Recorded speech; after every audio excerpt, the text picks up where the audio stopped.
Hey y'all.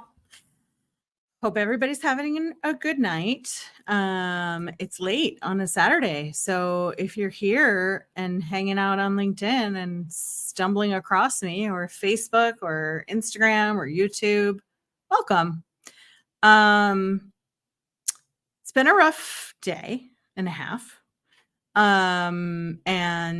If you saw my live last night, you saw me come on for 3 minutes and say I was doing the thing for the sake of doing the thing because I set a challenge for myself for 30 days of lives. And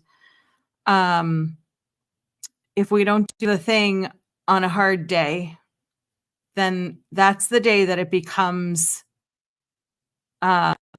easy is not the right word. I don't know, simple to just like scrap something.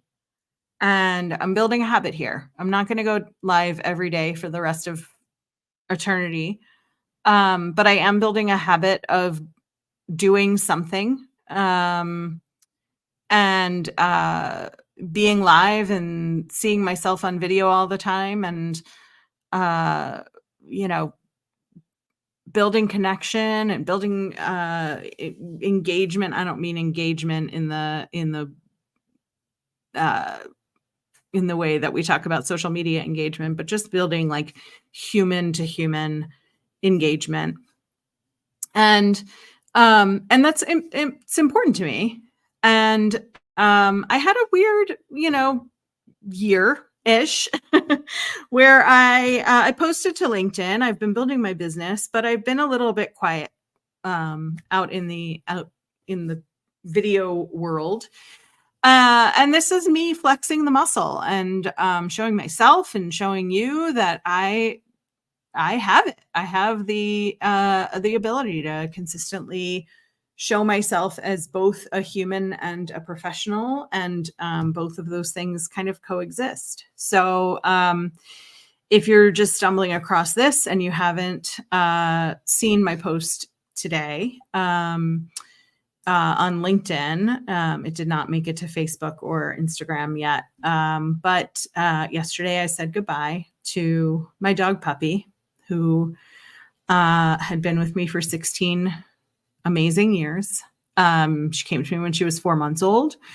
She was found on a farm. She was mistaken for a fox, and the farmers called animal control, who came and got her, sent her to a corgi rescue because she looked like a corgi. I adopted her from that rescue, and after a while did a DNA test and found out that she was 0% corgi. So her whole life, she was full of surprises. And she was the great love of my life so far. So she was with me for 16 years minus a month. Actually today, 16 years ago, was the day that I closed on my condo and decided that as soon as I closed on my condo, I would start to look for a dog, and found Puppy near the end of June. And she came home with me at the end of July of 2008. So she's my longest tenured roommate. And she just hit the age. She hit the age in the stage where she couldn't hang on anymore. And she told me yesterday that she was ready. And she showed me that she was ready. And I took her to the vet, and she had a very compassionate goodbye. And in true Puppy fashion, her name was Puppy. In true Puppy fashion, doing things her way, I brought, we had this blanket that was like a gift from a staffing firm that I used to work with, that we used to fight over. And I would take it out of the laundry, use it as my throw blanket, and then she would get all over it and get dog hair all over it and claim it as hers until the next time it went into the laundry, and then I would take it back. And so we are getting ready to go to the vet to say goodbye. And she lies down on that blanket as though to say, this blanket needs to come with me. And so she won. She won the argument over the blanket. And we took it with us, and she ate liver treats to her heart's content. She also loves port wine spreadable cheese. And so I brought a container of that with me and a little spoon, and I was spooning it and feeding it to her. And she eventually just nudged the spoon out of the way and put her whole face in the container. And she was like, if I'm going out, I'm going out partying. And that's what she did. And was a lovely and really, really sad send off. And so I want to talk a little bit about grief, not because I want more attention on the situation, but because we don't talk about it. We skim over it. We send our coworkers "so sorry for your loss" messages, and then we say like, "Hey, you got a minute? Are you over this whole grief thing? Because we've got work to do." And we do. We have work to do, and we also get to be human beings along the way. And so yesterday I canceled my plans. I was supposed to go to a wonderful friend's house for dinner, and with a couple of her friends as well, who I've gotten to know and become friends with. And I couldn't bring myself to it. I was crying all day and I couldn't do it. And she understood why I was canceling. She lost a dog several months ago. And instead, I sat with the friend who came with me 16 years ago to pick up Puppy. And I sat with her dog, and he gave me a lot of kisses and lots of snuggles. And we cried a little bit together. And my friend and I, the dog was crying a little bit too. I don't know if he sensed some difference or, saw Puppy's spirit or what, but I never go to her house without Puppy. So she was definitely missing from the picture. And I'm going to live in the grief for a little bit. And I'm also going to do my job. And I think those two things can coexist. And I also think, I need to be able to give myself the grace to have slow mornings for a little while and stay in when I need to. Today, one of my friends was having a girl dinner party. And if you're not familiar with the term girl dinner, it's, sort of picking at stuff and just eating bits and pieces of food as opposed to putting together a cohesive meal. And so we had a charcuterie board and a veggie platter and a fruit platter and French fries and Reese's peanut butter cups. It was just like a mishmash of things you would pull out of the pantry, and it was a delight. And I texted early in the day the two women who I knew, who one was hosting and the other one was going to be there. And I said, I lost Puppy yesterday. And I want to come tonight, but I don't want to be the sad girl in the room. And they both said, come. There's no better place to be than with a bunch of girls on a really chill night. And so I went and I had a good time, and they understood when I left a little bit early. And tonight I'll get into bed without Puppy, and I'll probably cry a little bit more.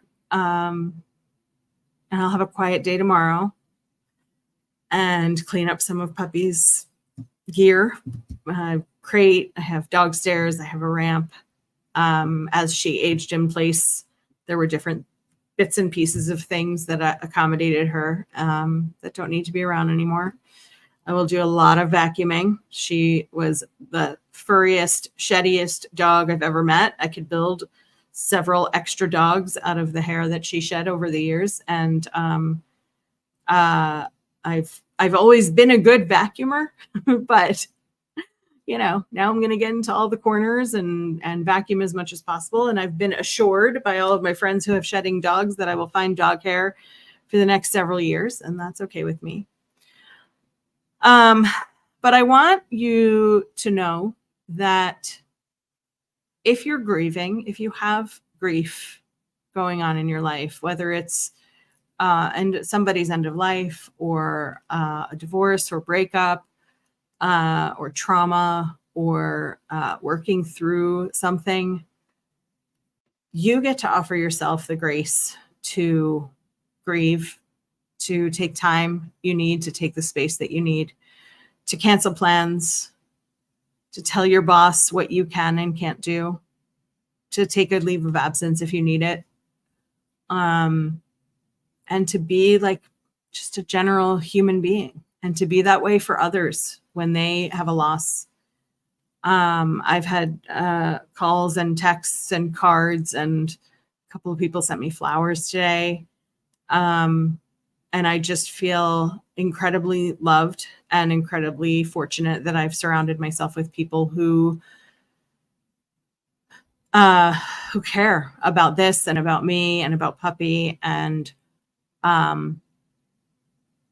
I made a conscious decision a few years ago that I was going to surround myself with people who cared about themselves and about me.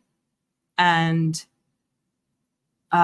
it really shows in times of celebration and in times of crisis. And I see it all around me. My friends and family, they celebrate with me, they grieve with me. And I with them. And I think that's a really special way to live. So if you are experiencing grief, first of all, I'm sorry that you are. It is hard. It is really hard. And I hope you take some time to support yourself, to ask others for support. When everything happened yesterday with Puppy, I texted all my people and I told them what happened, and then I took some quiet and I just sat and grieved. And I think that's going to come and go for a while. And 16 years is a long time to spend with companion, human or animal. And I still have the muscle memory of her around. My body sort of looks for her, and my foot reached out to her in the bed last night and this morning. And when I woke up, my first thought this morning was, get up to go for the walk. And she wasn't there. And so that stuff's going to keep happening, I think, for a little while. And I know that I've built a community of support around me that will support all of that in a really loving way. And I'm super grateful for it. So if you're grieving, whether it's, loss of a human or a pet, whether it's loss of a relationship, whether it's loss of a job, whether it's toxicity in your job or in your life, I hope you reach out to the people who love you, because one thing that I have learned through any time I've had tough times and grief in my life is that my people are waiting for me to reach out to them. And if they don't, and they hear some things going on, they reach out to me. And that is just amazing. I'm really lucky to have that in my life. Tomorrow I will come back with a more cheerful and active topic. And if you've got any questions, or you want to talk about what's going on in your life that you're having trouble grieving, reach out. Maybe I can help you figure out what you need to do to take a stand for yourself, so that if you are grieving and you can reach out and get the support that you need, there will be people there for you. So important.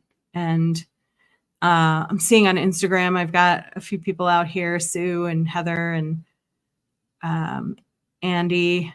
Thanks for joining and listening in, and letting me know that you care. I really, really appreciate it. And thank you, Heather, for your comment. The muscle memory starts to reprogram after a few weeks. It's a bag of suck till then. Yeah, I believe that.